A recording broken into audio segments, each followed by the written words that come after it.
tara guys. Yun. Ano, papasok na tayo. Grabe yung lamig. As of now, nakita ko sa weather forecast, negative 7 o negative 8 kayo. Sa ngayon ha. Eh, lalo pa kaya mamayang gabi. Kasi nakita ko, negative, mamaya negative 13 o negative 15. Actually, first time nating makaranas ng gantong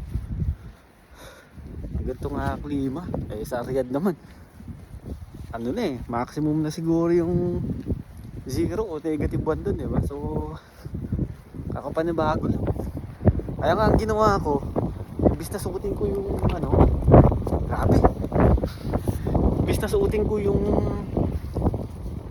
sapatos nating sa kusina, na madalas natin sinusuot pagka papasok pa uwi, yun yung gamit natin. Pero sa ngayon hindi ako gumamit ng gano'n kasi open yun eh. So nagpalit ako ng sapatos pag papunta at saka pa uwi, tapos nagpapalit na ako pagdating sa trabaho. So yung sapatos ko yung gamit yun.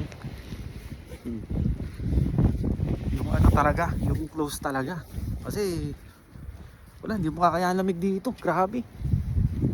Paano pa kaya sa sa ibang lugar like Alberta o Quebec, ganun, na sobrang lamig. Eh dito naman guys, kinainaman dito kasi yan, wala namang snow talaga ngayon.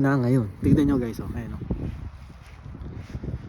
so may ilan sa dinadaanan natin, merong yan, puti, yan, snow yan, which is yun, dala lang ng hangin yun.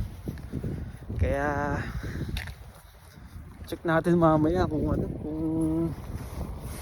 yung gaano kalamig mamaya. Ngayon nga malamig na eh. Paano pa kaya mamaya? Napaka-importante rin talaga guys ng jacket panlamig talaga, yung makakapal yan. Yan, kaya itong ganito. Actually kulang pang araw itong ganito eh. Yung iba raw talagang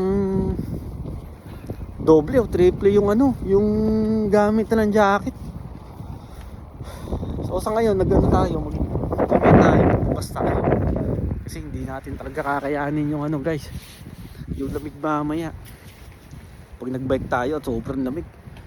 Eh pag nga lang yung normal na lamig, yung kamay natin naninigas na eh, may gloves ba yun eh, lalo pa kaya siguro ngayong actually lang naman yan, hanggang Saturday yan. Sabi nga, base nga dun sa mga katrabaho ko hindi naman first time, kumbaga hindi madalas mangyari yung ganito, yung umaabot ng negative 15 pababa, gano'n. Kasi normally ang ang lamig lang dito is lang, mga negative 4, negative 5, ganun lang. Yun yung maximum noon. Pero ngayon daw bigla silang nagulat na hanggang Sabado mag-negative 15 pababa ang weather dito So yun guys, waiting na tayo ng bus. Tapos yun guys, salamat at ingat kayong lahat. God bless you all.